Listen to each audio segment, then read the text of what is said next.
Alrighty. So as people are filtering in, I am going to grab some water and then we can get started.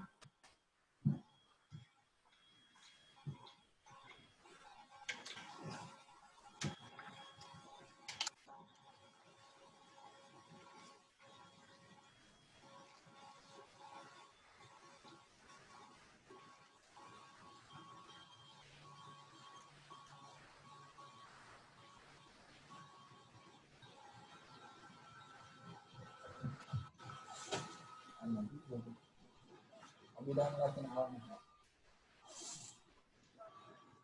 Girl, you remember the little build freshman from my TV pro class that like he was low key like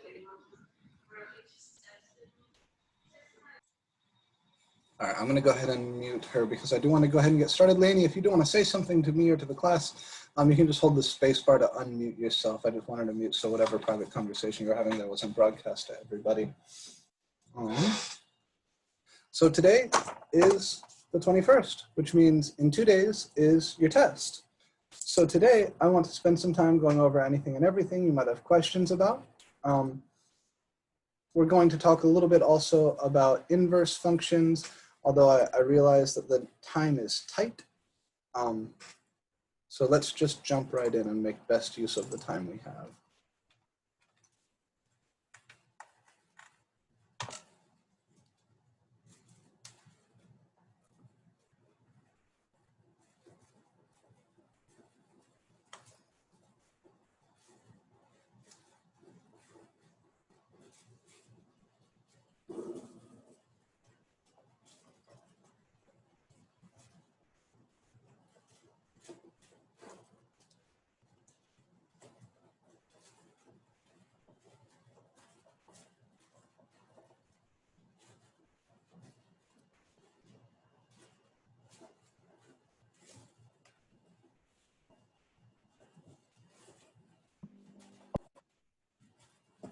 So the exam is this Wednesday, 2 days from now, and it will be during our class time. So instead of coming to a Zoom meeting on Wednesday, you guys are going to follow a link in Canvas to a Canvas quiz.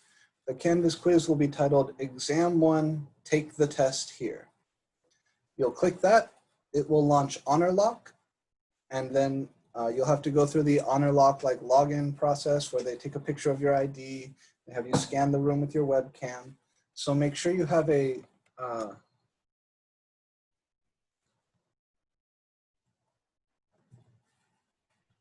your ID. I think it can be a Santa Fe ID or a driver's license. And a working webcam. The test will take about an hour to complete. I'm going to have it be available from about 15 minutes before class starts, so around 1:45, till about 15 minutes after class ends, till about 3:30. So the test will become available at 1:45 and it will be closed. You can no longer work on it after 3:30.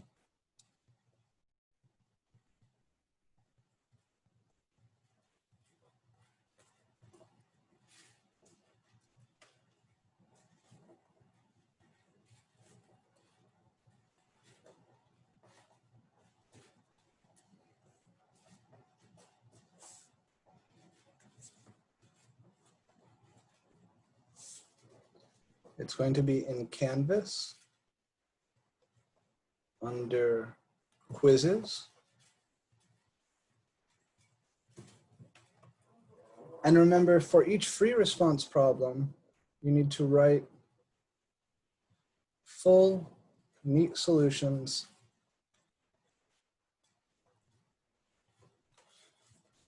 to each free response.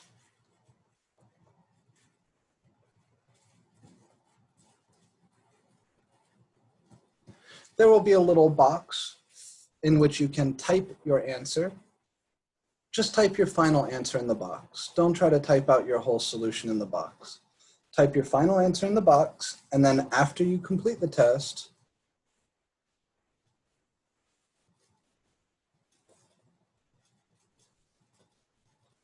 You need to scan and submit the written work for the free response questions.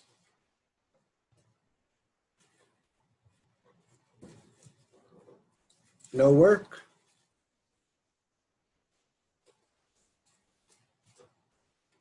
No credit. I know that's harsh, but it's got to be that way. Also, the work needs to be submitted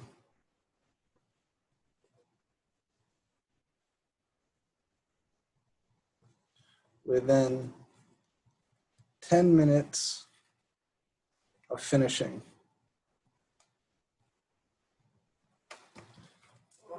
Right?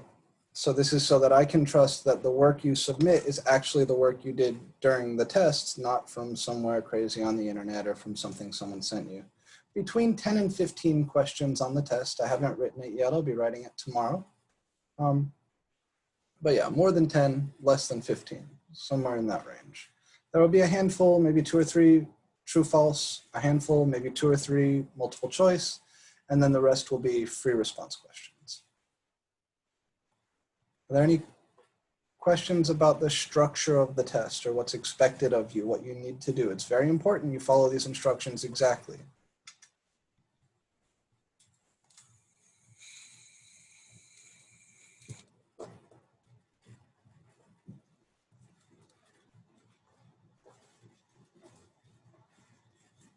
When you go to submit your work, make sure your name is on the pages, or at least on one. And please, 1 problem per side. Right? Don't try to fit the whole test on one side of one page. If you have a very short solution and it's very easy for you to fit 2 problems on one side, that's okay. But try to make it really, really, really clear. Also, number the problems.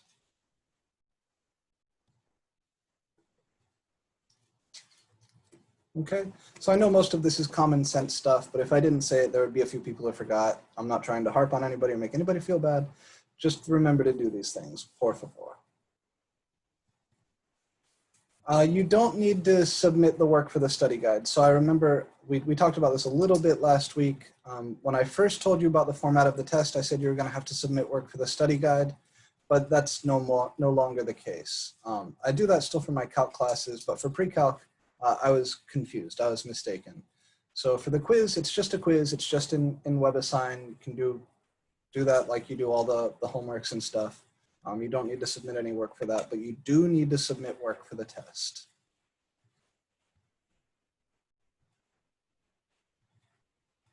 Yeah, so the scanning of the work is only for the exam.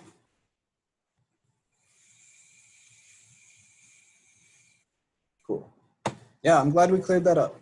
I know that's a little bit confusing. That was my fault for stepping on my own words there, but I hope it is clear now. Is everybody clear on what you need to do?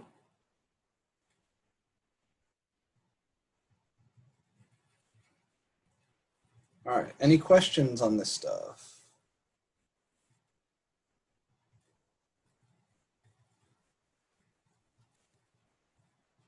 Okay, then let's get to solving some problems. I do want to talk to you a little bit about inverse functions because we have not had time to do that yet.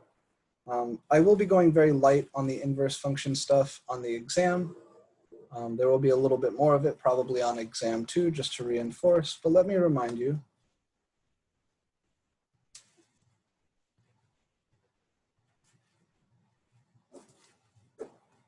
So if f of x is 1-to-1, then there is a function called the inverse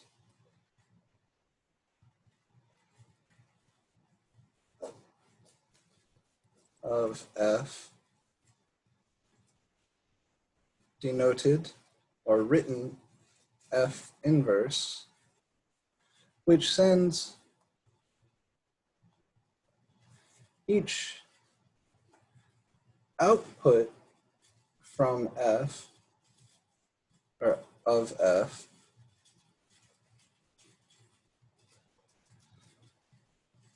back to the input from which it came.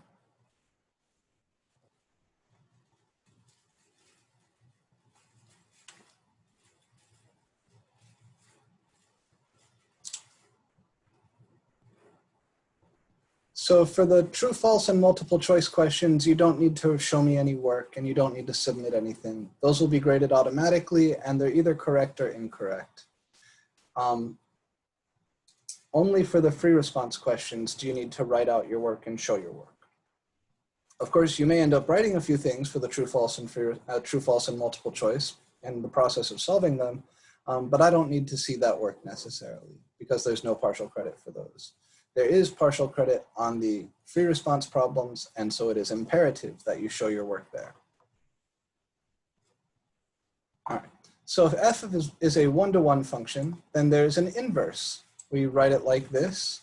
And what the inverse does is it sends each output from the original back to the input that it came from. I.e., if f of A is B, then f inverse of B is A. Make sense?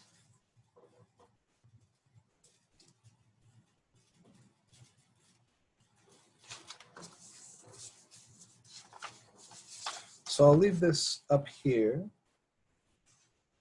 while I look at a couple of examples. I did outline the procedure last Wednesday for finding the inverse function, but we haven't looked at a lot of examples yet. So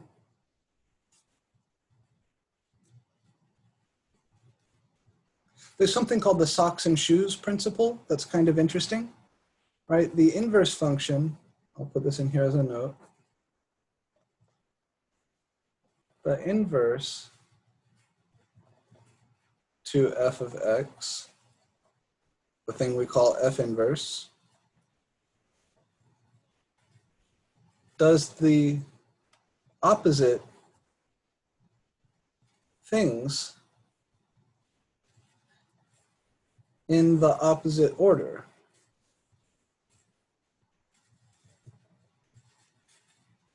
Compared to f.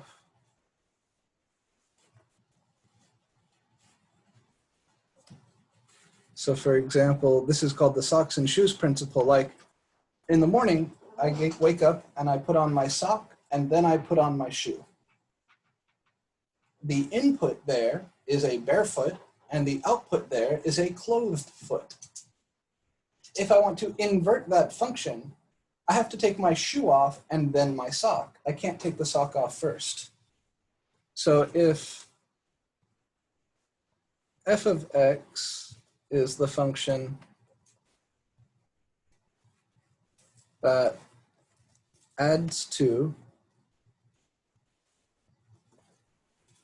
x, then squares the result,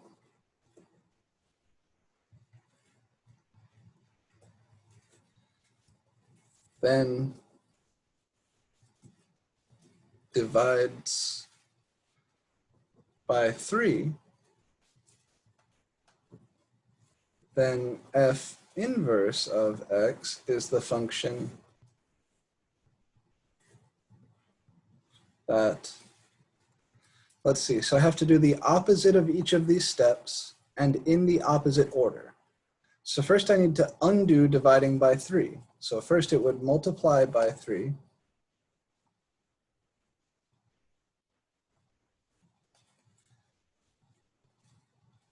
Then I need to undo squaring. Takes the square root.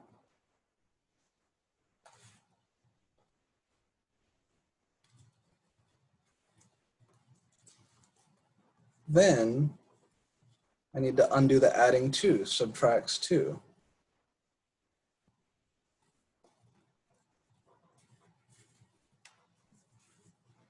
And we can actually use this to figure out the formulas, not just for f, but also for f inverse. So what is the function that first adds 2 to x, then squares the result, then divides by 3. Well, if I add 2 to x, that's x plus 2, then squares the result, then divides by 3. So this is the formula for f of x. From these words, can we figure out the formula for f inverse? It first multiplies by 3. So I take x, I multiply by 3, then takes the square root, and then subtracts 2.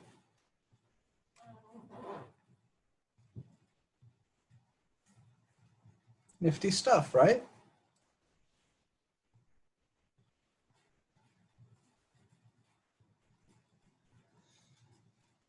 So the concept we have of an inverse function is the diagram where all the arrows point back the other way, right? The mapping diagram where inputs get mapped to outputs. If you turn all those arrows around, then you get the mapping diagram for the inverse. You can also describe it in terms of words like this, and from those words you could get formulas like these. There's another way, and what's usually taken as the strict definition of the inverse function.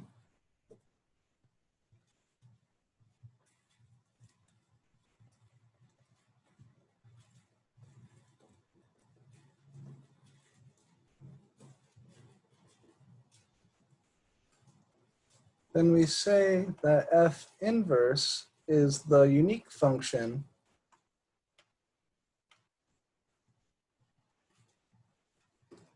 satisfying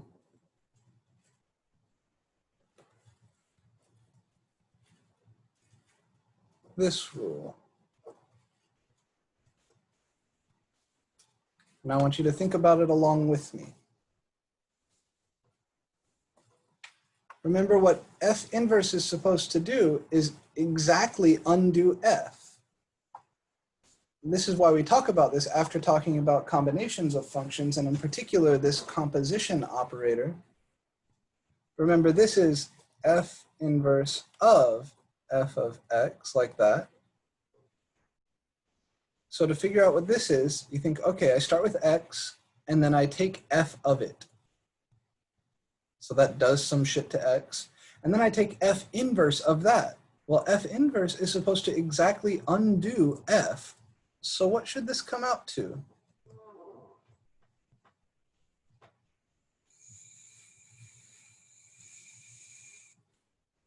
You can think about the socks and shoes thing. Yeah, if I start with a bare foot, I clothe the foot, and then I unclothe the foot, I get the bare foot back. And you can run it in the other way.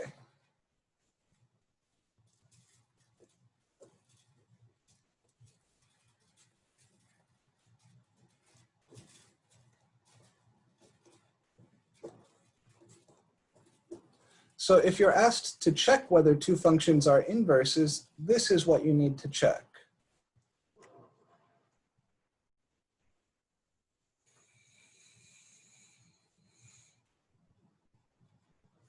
For example,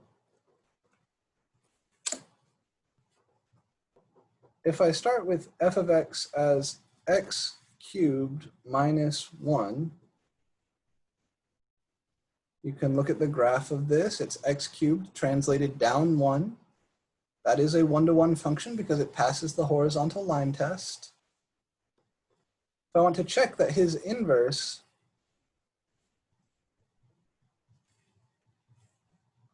is really the function cube root of x plus 1. If I wanted to verify this, I would have to compose in both ways, because f inverse of f of x here is f inverse of f of x, written like this, which would be the cubed root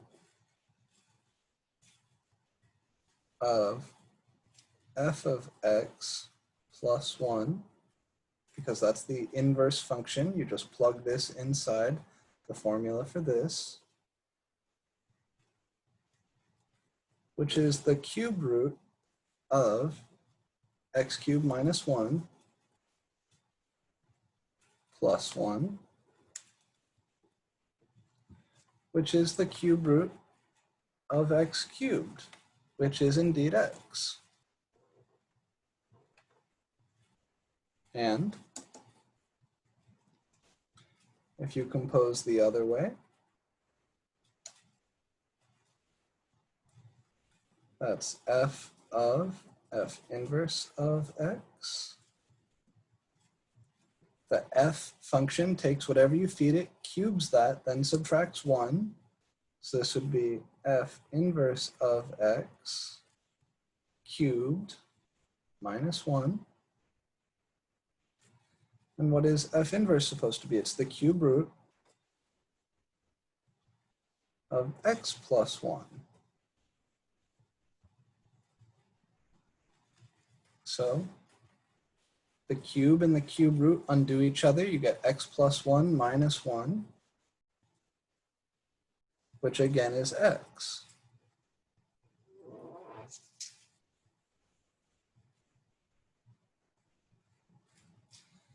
I might give you two functions and ask you to verify that they are inverses of each other. That's possible. And if I did that, then this is what you would need to show.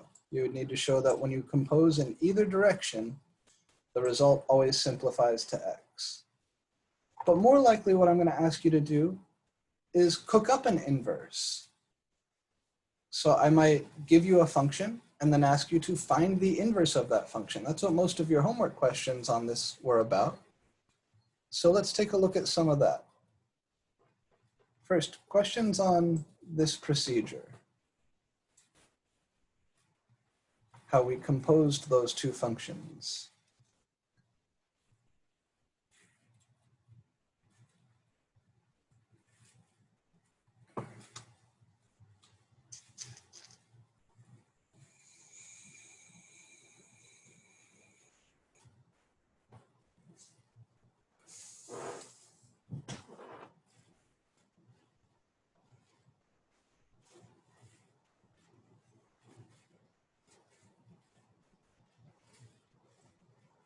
All right, so I'll say it again. If on the test I were to ask you to show that this function is the inverse of that function, then I would need you to show these two things. That f inverse of f of x is x, and that f of f inverse of x is x. That's how we verify that two functions are inverses. We need to verify that they undo each other. So first you do one, and then to the output from that, you do the other. And if you land back where you started, back at x, then those two functions are inverses. And you would need to do it just like this. All right, you can't do it by plugging in one number at a time. You have to show that the formulas undo each other.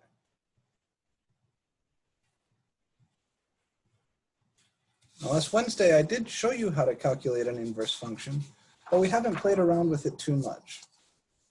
So let's do a few of those. You might ask, how did I find f inverse for that last guy? So we could say find the inverse of the one-to-one function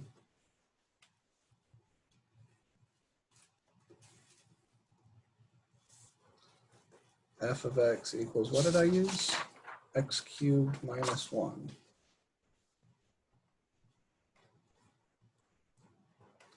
Who remembers the first step here?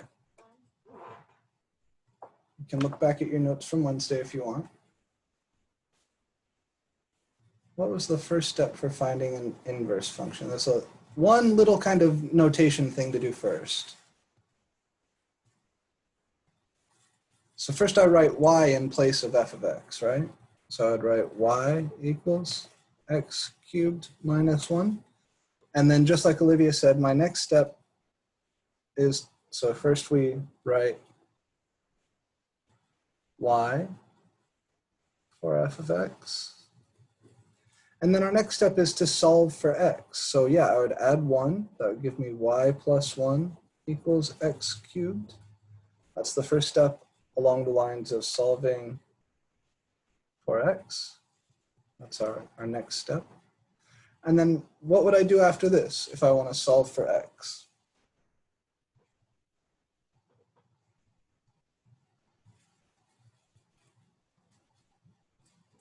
I want to get x alone. Right now I have x cubed alone. So I would take cube roots.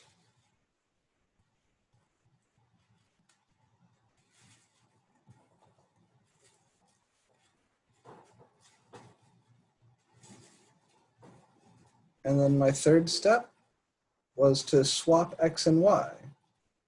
So I'd have the cube root of x plus 1 equals y.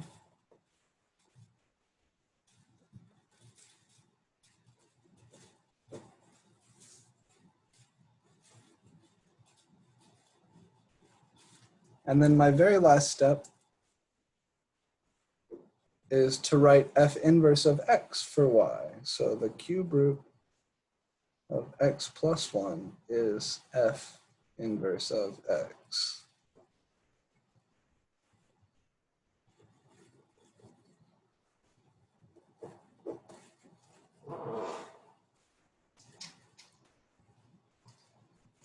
This is how you discover the inverse function. So on the last page, I gave you a function and its inverse, and I asked you to verify that they are inverses. But what if I didn't give you the inverse? What if I just gave you the original function? How do you find f inverse? This is that procedure. So this is the procedure for finding inverses. First, you write y for f of x. That'll give you an equation like this. Then you take that equation and you solve it for x. So remember, what we're trying to do is find a function that sends outputs back to their inputs. So I want to solve this guy for the input x. Once you have that, it's just a matter of relabeling things.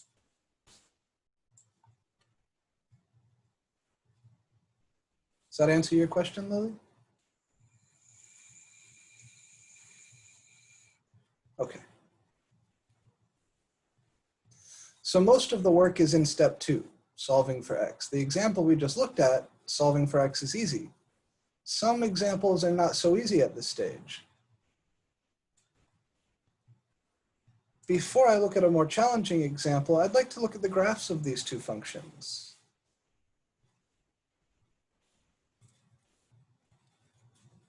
And I do have some proper different colors here today, so hopefully it'll come through. I'm going to graph the original function in black. That's x cubed minus 1. So I take the regular x cubed function and I shift everything down 1 unit. The result looks like this.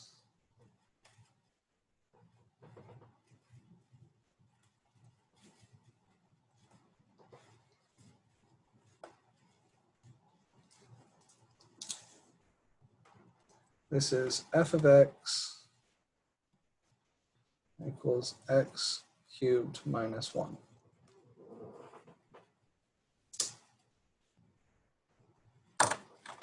The inverse to this function is the cube root of x plus 1. So that takes my regular cube root function and shifts it to the left 1 unit. That looks like this.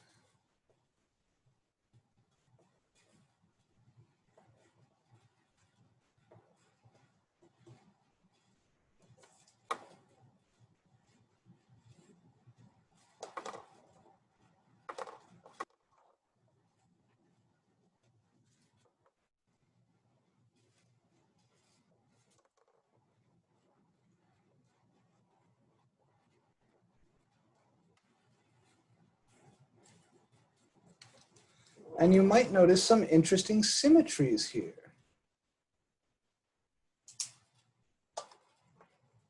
The graphs of f and f inverse, when plotted together, are always symmetric about the line y equals x. And there's a reason for that.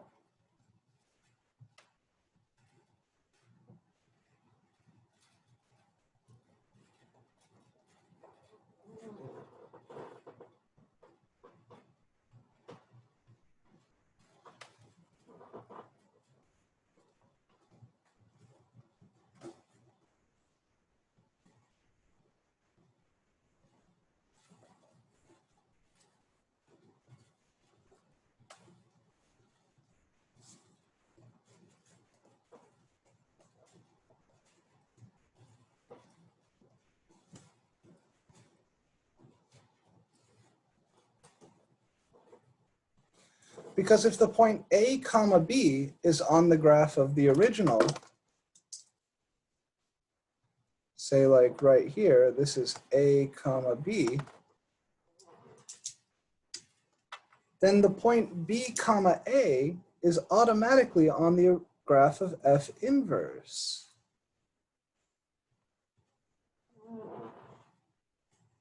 Because if F of A is B,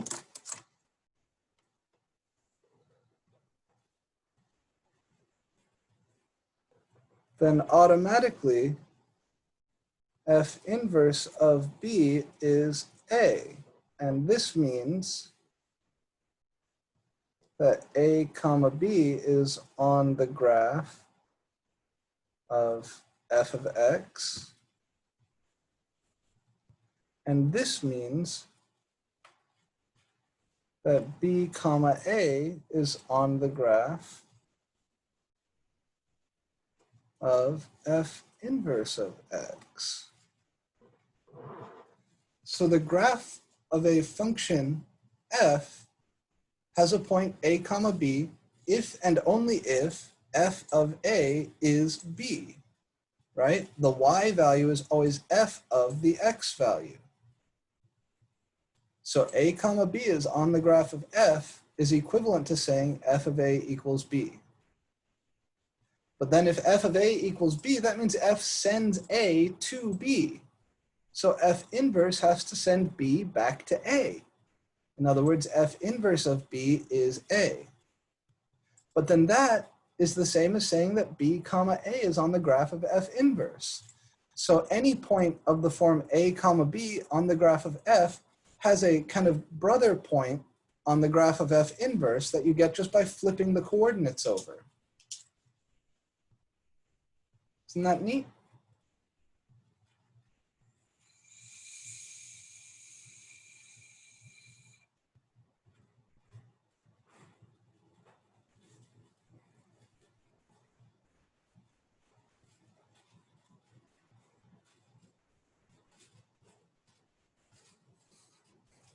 So let's take a look at a homework problem or two now.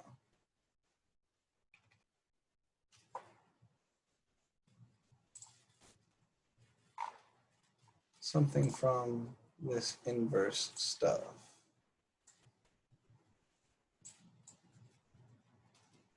Yeah, of course. So I'll leave this here for a minute for anyone who's still writing while I scour for fun homework problems that will help us practice this. So all of that we got lots of practice with last week. The stuff we're playing with now is towards the bottom. Inverse functions. 101, inverse, it must be 101. Which one of these do? The end, could we do 49? Sure. Multiply by 10, add 5. Does this have an inverse? Okay. So do we need more time to write things down from here? Is there anything else from this page that you guys would like a second more to be left up or to discuss before we move on to a homework problem?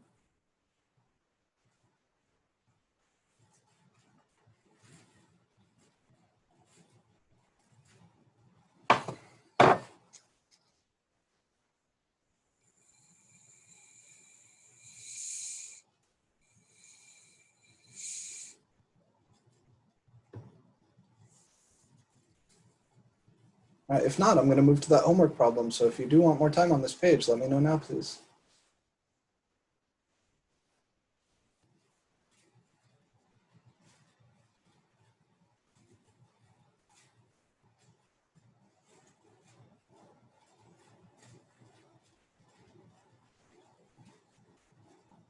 Okay, we're moving on. So the first homework problem I saw that I think is worth spending a little bit of time on talking about this stuff is number 31. The problems before this are stuff that we've talked about already, right? What it means for a function to be one-to-one, figuring out if a function is one-to-one. So for number 29, you want to look at the graphs of these guys and see which one passes the horizontal line test. And then here you're going to calculate the inverse to whichever one of those is one-to-one using the rules that we talked about there, 1 through 4. 30, this is the verbal description, right? Like what things do you do in what order? And then how do you find the inverse verbally and then find formulas, just like our first problem. But 31, we haven't looked at this necessarily. So look at this with me now.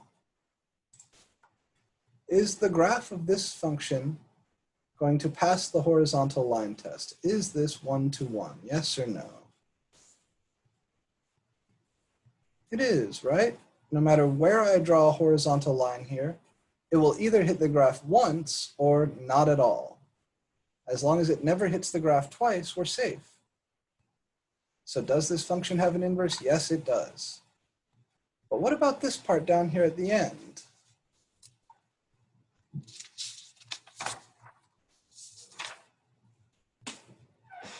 What can you tell me about f inverse of 0 and f inverse of 3?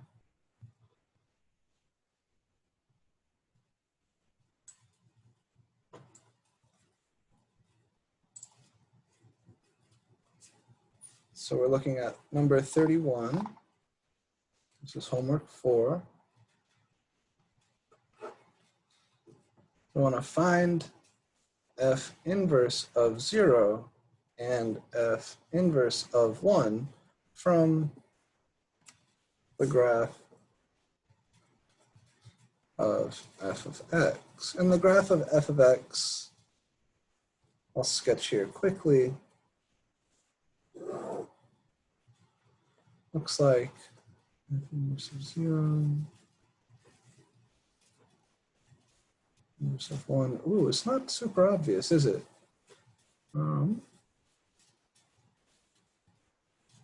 Yeah, this is a little strange. So mark this as -1, mark this as +1. Here's 2. So we're looking something like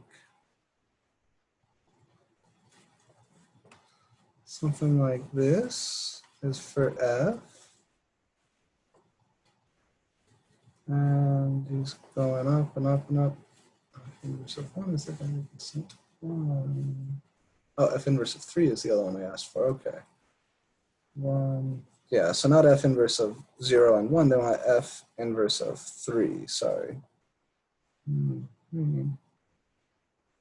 That's 1, 2, 3, 4, 5. So my drawing here is not beautiful. I'm sorry about that. Okay. But we're all looking at the same picture there. So the point right here is 2, 0. And the point over here is 5, 3. And this is the graph of f of x. So what can we say about f inverse of 0?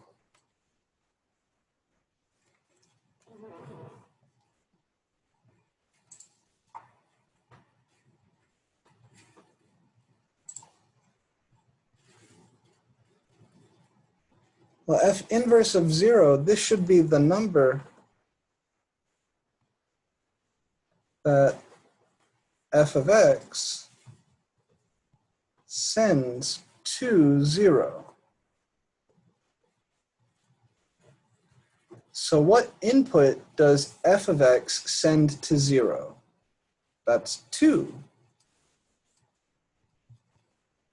because f of 2 is 0. And remember, f of a equals b is the same as saying f inverse of b equals a. Or like was said in chat, because there's that reflective principle. Since 2 comma 0 is on the graph of the original, 0 comma 2 has to be on the graph of the inverse. So it's the right answer, or the wrong answer, but for the right reason. So this guy goes through the x-axis over here when x is equal to 2. Right here. Similarly, f inverse of 3 is equal to 5, because f of 5 is 3, right? 5 comma 3 being on the graph, this means f of 5 is 3. So if f of 5 is 3, then f inverse of 3 has to be 5. And similarly, this guy means, being on the graph, means f of 2 is 0. And f of 2 being 0 is equivalent to saying f inverse of 0 is 2. So most of the sort of fun, creative, or abstract questions we can ask about inverse functions has to do with that symmetry. A comma b being on the graph of f is the same as b comma a being on the graph of f inverse. Is this making sense?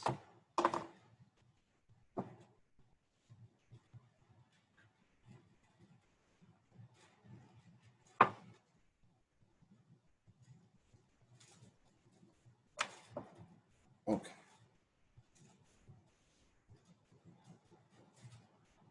Good, okay, I'm glad it's clicking. Those are really good moments. Let's look at a couple more like this. Did I close that? I didn't close that, right? Oh, maybe I did. Oh.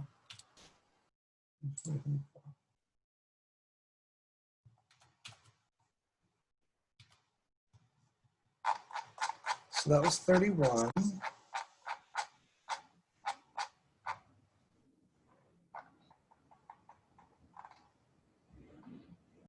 32 is an interesting true or false question. This has mostly to do with a common mistake that people make. So the -1 here is not a power. The inverse and the reciprocal are not the same. You may have noticed every time I talk about flipping something over, I never use the word inverse. I always use the word reciprocal. That's because the word inverse in mathematics is reserved for this special concept, an inverse function. So is f inverse the same as 1 over f of x? No, this is the reciprocal. This is the functional inverse, and they're very, very different. This we just saw is the definition of the inverse function, right? When you compose the two functions, you get back to where you started. You always land back at x. All right, is the function in 33 1-to-1?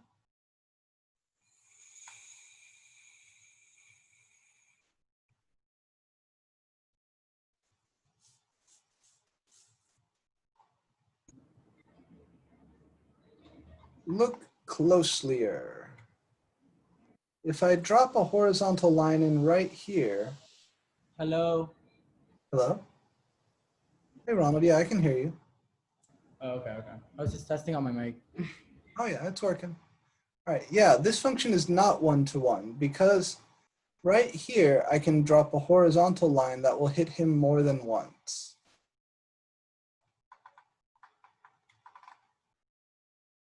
This guy, it's true, they can be a little bit tricky. So what you notice is that because this function turns around and is increasing here, any function that goes from decreasing to increasing is automatically not going to be 1-to-1. Right? Any smooth function, I should say, any continuous function that goes from decreasing to increasing will automatically not be 1-to-1. I agree that this kind of looks like this could be flat, but if you look closely, you'll see that it's not. So I think you guys are probably pretty good at the horizontal line test, which means that the next few ones will be straightforwards. Let's jump to something a little more engaging. So these, again, you'll use the definition, right? You'll compose them in both directions. Look at f of g and g of f and see if they are inverses. Let's do 41 together.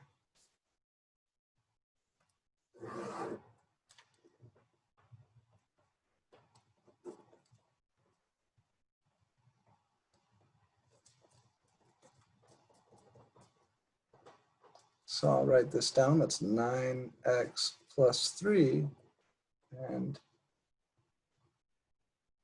x minus 3 over 9 are inverses.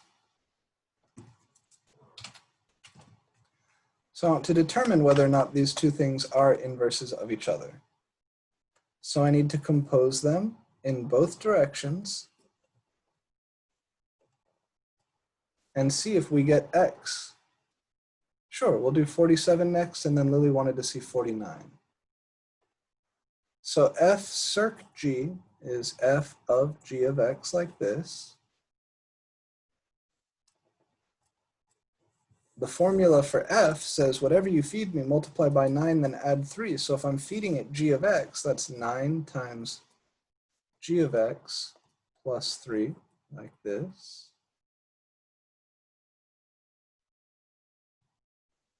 And then g of x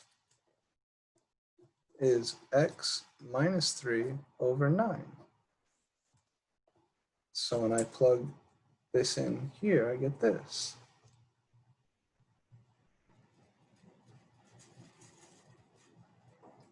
Now I just do a little bit of simplification. That's 9 over 1 times x minus 3 over 9 plus 3, and we see that the 9s can cancel. So I just get x minus 3 plus 3, and that is x. And it might be tempting to stop here and say, yes, these are inverses. But the truth is that there's something called a left inverse and a right inverse that satisfies only one of those. So you also need to check that composing in the other direction works as well. So g of f, that's g of f of x like this. And the formula for g says whatever you feed me, subtract 3 and then divide by 9. So this is f of x minus 3 all over 9. And then we plug in for f. F is 9x plus 3. So this is 9x plus 3 minus 3 over 9. And you can already see that this is going to cancel and go to x, right? 9x plus 3 minus 3 is 9x. So that's 9x over 9. And that is just x. So yes, these are inverses of each other.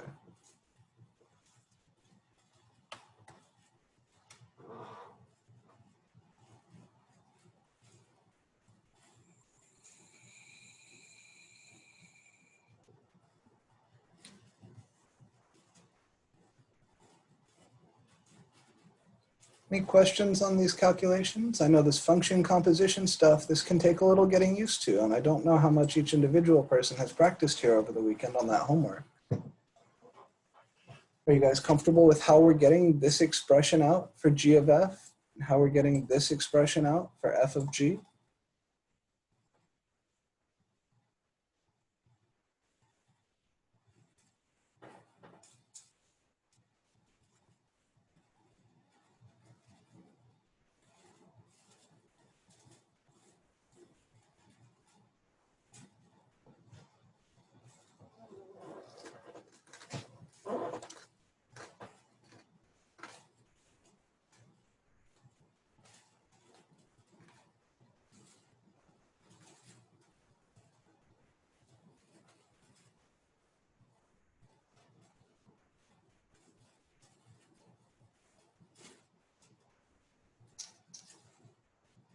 Yeah, sure, Lily. I'm going to ask you for a little clarification on that when we get to it. But let's do 47 and 49, and then we'll talk about something like that.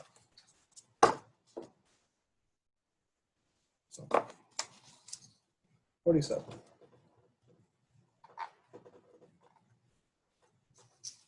Yeah, this is good.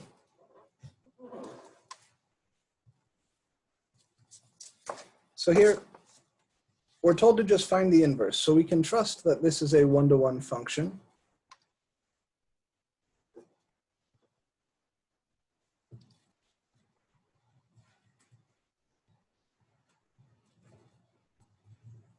And this is what I meant when I said sometimes solving for the inverse can be a little bit trickier than those first examples we did.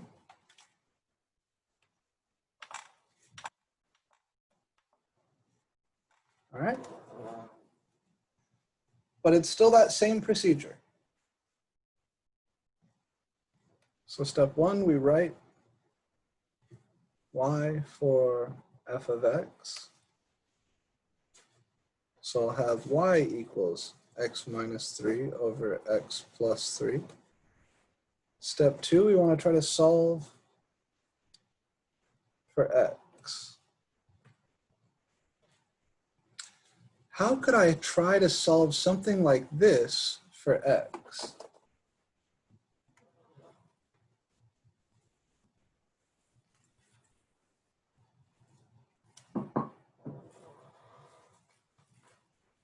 Good.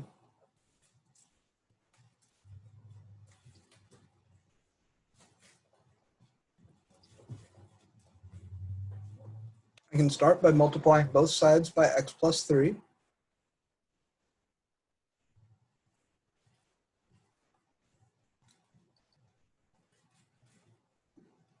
My goal is to get x alone, but now I've got an x here and an x here. So just adding 3 to both sides won't do the job because then I still have an x over here. But what will work is distributing this out. Yeah, good. So of xy plus 3y equals x minus 3. And then I'll take any term that has an x in it, and I'll put that on the left. Any term that doesn't have an x in it, I'll send that to the right. So I'll have xy. This doesn't have an x in it, so I'm going to send it to the right. I'll just do one thing at a time. So it'll be x minus 3 minus 3y. This term does have an x in it, so I'm going to bring it to the left.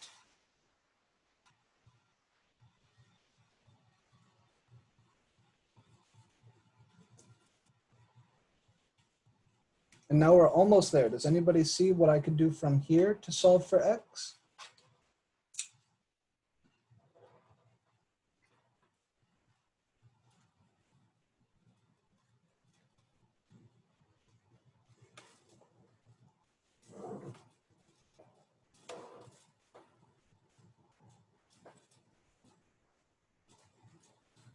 I can factor an x out on the left.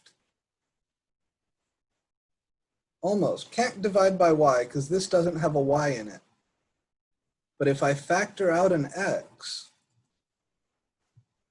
then this would become x times parentheses y minus 1.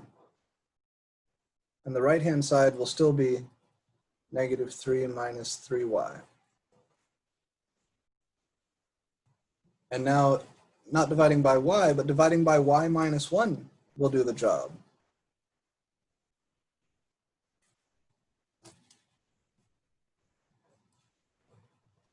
That gets x all on its own. So for these rational functions, this procedure can be a little bit challenging. I still to this day remember sitting down to take my very first exam in MAC1140.004 pre-calculus and trig, but it was just pre-calc at that time, getting to a problem like this, getting to this stage and going, what the fuck do I do? So I want to clue you in, save you that fear. If it has an x in it, take it to one side, and if it doesn't have an x in it, take it to the other side. That'll get you to here, and the reason we do that is if you've put all the terms that contain x on one side, you'll be able to factor an x out. And then what's left over here will not have x's in it. Then divide by that term. Finally, we swap x and y.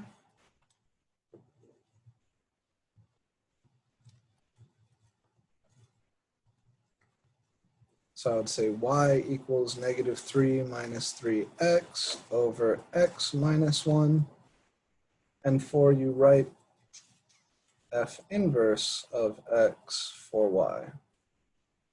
So this is f inverse of x equals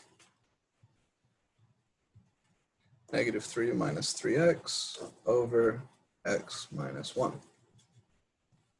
And that's it. We found the inverse to that function.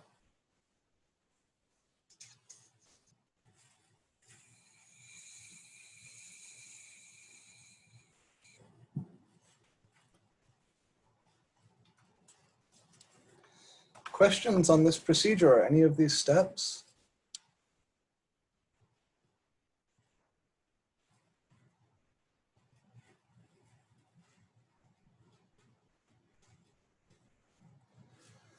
So if you swap x and y first and then solve for y, it will work out the same. But there's a subtlety here. I know that's how they teach it in high school. And I know that's how some people teach it in college algebra. But there's an issue with what's called a domain restriction. If you want to invert a function that's not already one-to-one, then you need to chop its domain up and restrict it to make it one-to-one. That will correspond with a decision in this solving process. Like you go to take a square root and you get a plus or a minus, and you have to choose whether to take the plus or the minus. If you swap the variables before solving, then choosing the plus or the minus, figuring out how to make things work with your domain restriction will be harder. So the way I teach this is always solve for x and then swap. If you swap and then solve, then the domain restriction and the choice associated with it in step 2 can be made more complicated. And I do think I have a problem, at least one that I gave you guys, yeah, a few of them here, where you need to be mindful of those domain restrictions. So 49 was the next one we wanted to look at, and I'll show you exactly what I mean. X squared plus 11x. I think 50 will actually be an easier place for me to show this to you, and then we'll go back and do 49 if there's time. Well, you wanted to see 49. Let's do 49. You're gonna have a hard time with that, aren't you? All right. So there's something called completing the square that's required for 49.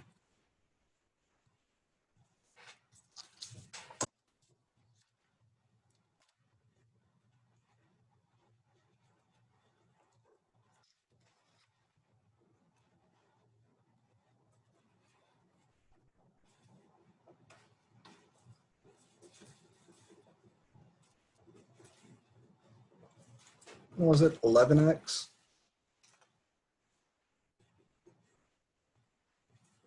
First, let me look at the graph of f.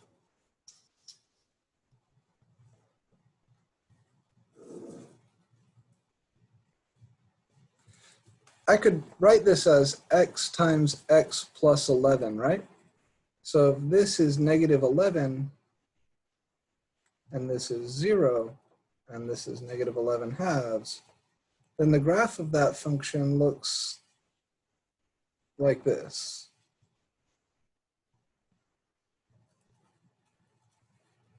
Is this one-to-one? No. Hell no, right? It fails the horizontal line test all over the place. Can I make it one-to-one? If you restrict its domain, yeah. Yeah. If I throw away this half, then what's left is one-to-one. Or if I throw away this half, what's left is one-to-one. And that's precisely what they've done here.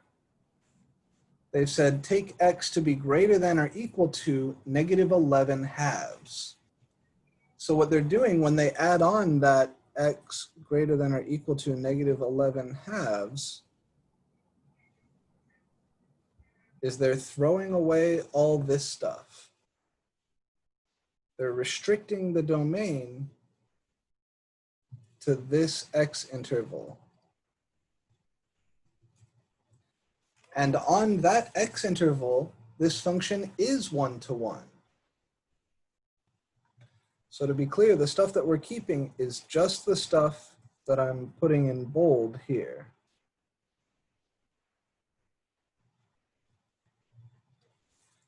That is a 1-to-1 function. And it still has the same formula as the original. Same algebra, just a little domain restriction. Now to find the inverse here, we do the same thing. But in step 2, somewhere along the way, I'm going to have to take a square root. So step 1 here, I rewrite f of x as y. Y equals x squared plus 11x. And now my step 2, I need to solve for x. Turns out this particular problem is kind of tricky. It's not one of the guys like a rational function like we were playing with before. What we need to do here is what's called completing the square.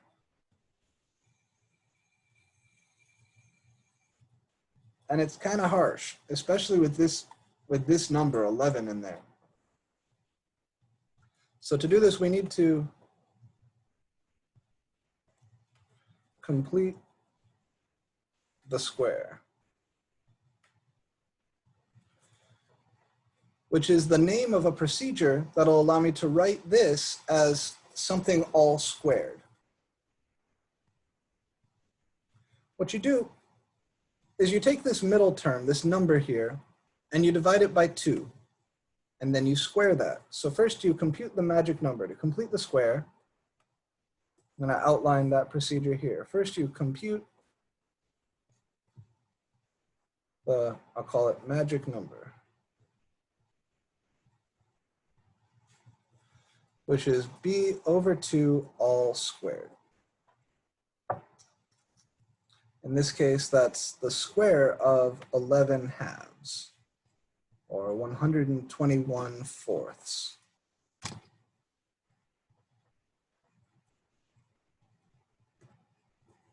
Then you add the magic number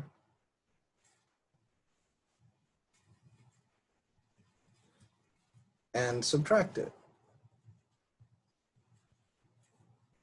Or equivalently, you could say add it to both sides, but you don't always have a both sides. So I'm going to say it like this. So that will give me y equals x squared plus 11x plus 121 over 4 minus 121 over 4. So I'm not changing the expression here because I'm only adding 0. I added something and I subtracted that same thing. But then if you group these terms, these will factor as a perfect square.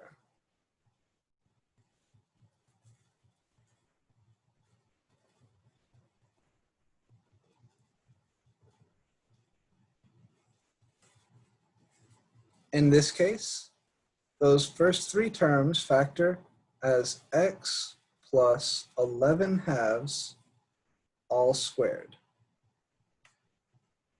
So I have that, and then I still have my minus 121 over 4.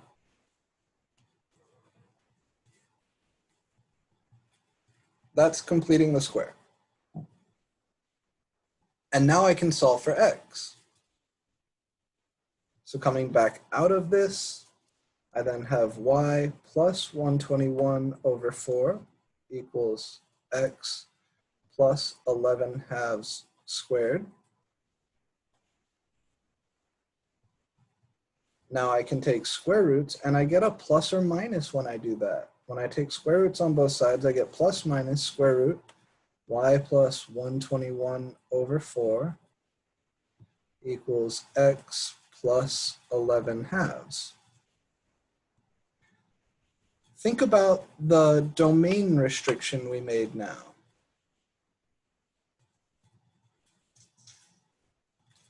I can subtract the 11 halves if you want, so I get negative 11 halves plus or minus the square root of y plus 121 over 4 equals x. If I take the positive square root, negative 11 halves plus something, sometimes that will be negative, sometimes that will be positive, because the output from the square root is always positive. If I take the negative, the minus, then I'll have negative 11 halves minus something positive. That would always be negative. And these are x values. The domain restriction I've chosen has some negative x values and some positive x values. If I'd chosen the other domain restriction, it would only have negative x values.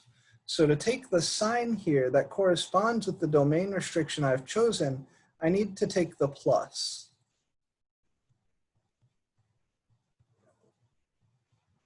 So corresponding to x being greater than or equal to negative 11 halves, we take the plus. So in other words, what I have here is x equals negative 11 halves plus the square root of y plus 121 over 4. And then steps 3 and 4 are the same. This particular example is a little bit complicated because it has the completing the square step. So I'd like to, and I know it's going to mean going a little bit over time, I would like to look at the problem after this because I think it will clarify. So I am going to ask you to be patient with me and stay a little bit late. That's step 2, we solved for x. And now step 3, I swap x and y. So I have y equals negative 11 halves plus the square root of x plus 121 over 4. And then step 4, that's f inverse.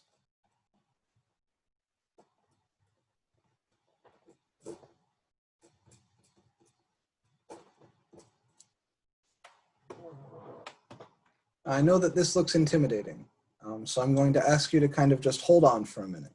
Treat it like a roller coaster. Hold on for a minute. I'm going to do number 50 after this, and I think that will help a lot.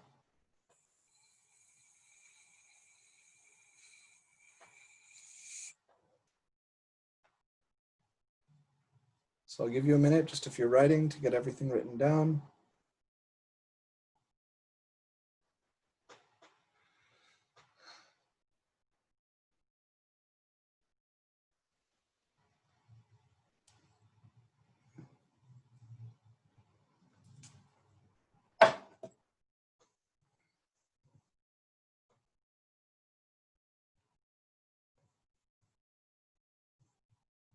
Okay.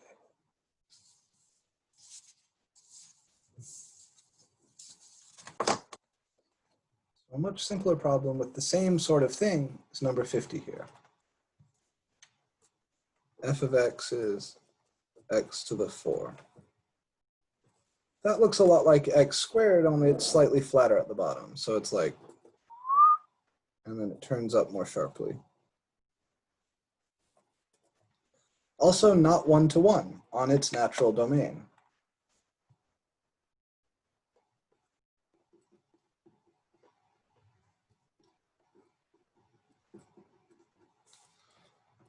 But if we restrict to, and what did they say? Probably x positive. Then I'm throwing this half away and I'm just holding on to this half.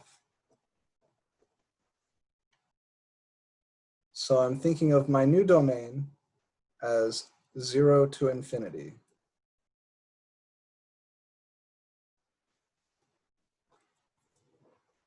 And that piece is 1-to-1. And then if we follow the same procedure, this will be much simpler.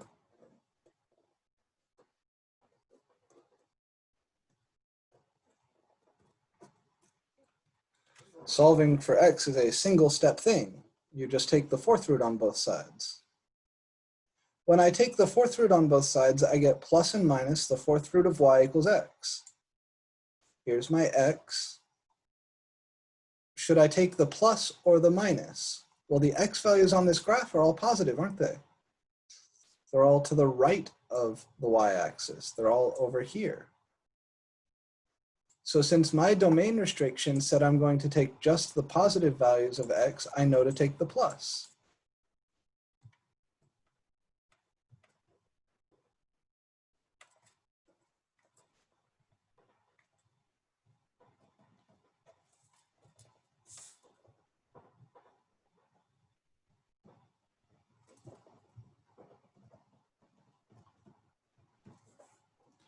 And then the remaining steps are trivial, right? So here I take the plus, so x is equal to the positive fourth root of y. Then I swap.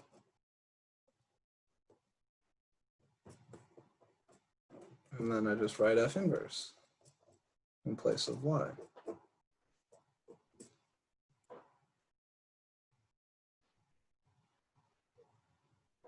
Do you understand why we have to choose one of these two? Why we can't use both? The plus corresponds to this domain restriction. The minus would correspond to this domain restriction. Together, those are not one-to-one, so you have to go with one or the other.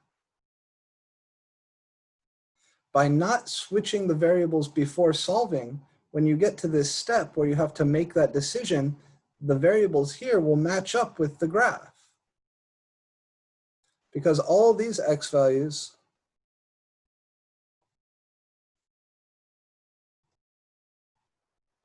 are greater than or equal to 0. If I take the minus, then I would be saying x is equal to the negative of something. And those things are positive. So I would be saying my x values are negative, but they're not. They're positive. So I have to take the plus.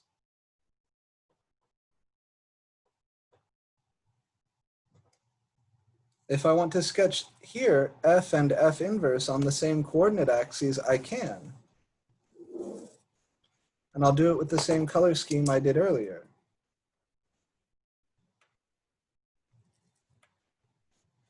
Here's f of x equals x to the 4 with the restriction that x is greater than or equal to 0. And here is the graph of f inverse, which is the fourth root of x. It just looks like this.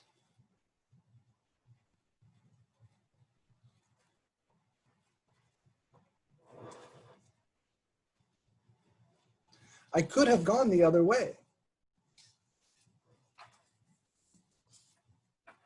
If I choose to restrict f to the negatives,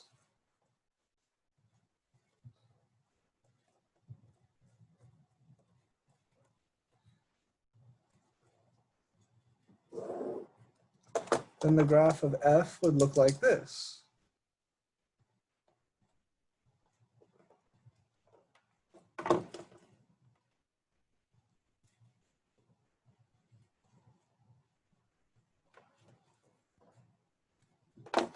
And then my procedure would look very similar.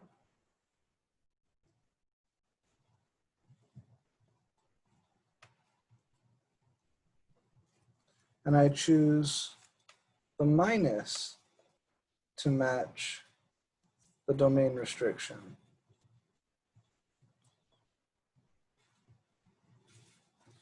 Because x's have to be less than or equal to 0, that means my x's should be negative.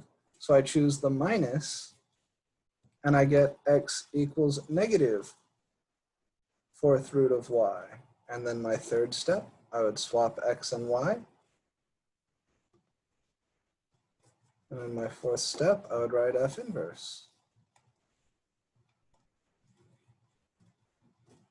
And the graph of this guy, the negative fourth root of x, he looks like this.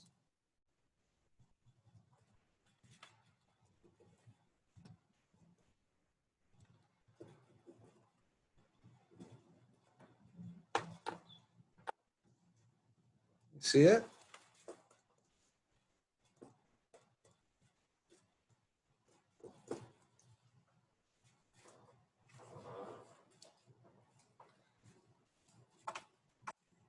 So it's a matter of choice unless somebody tells you what the domain restriction is.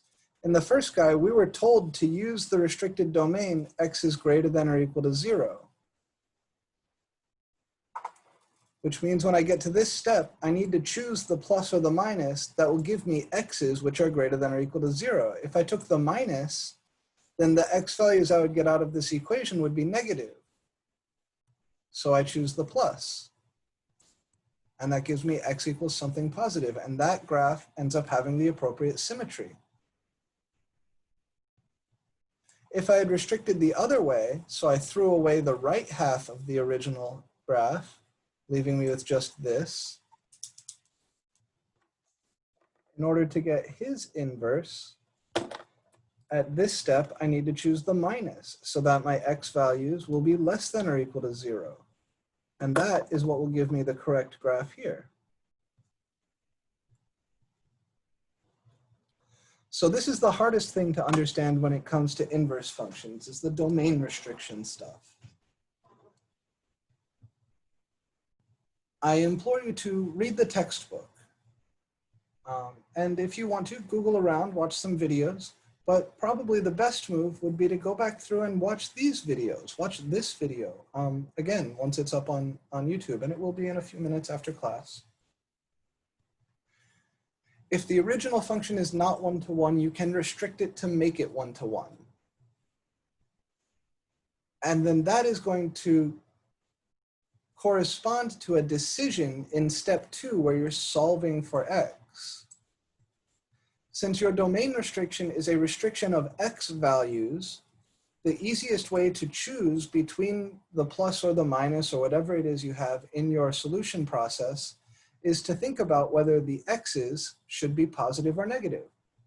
If the x's should be positive, then you need to choose the sign here that will give you positive x's. If the x's should be negative, then you need to choose the sign here that will give you negative x's. That's all. That really is that simple. Is that clear, Lanny? Are we feeling a little bit more comfy with this?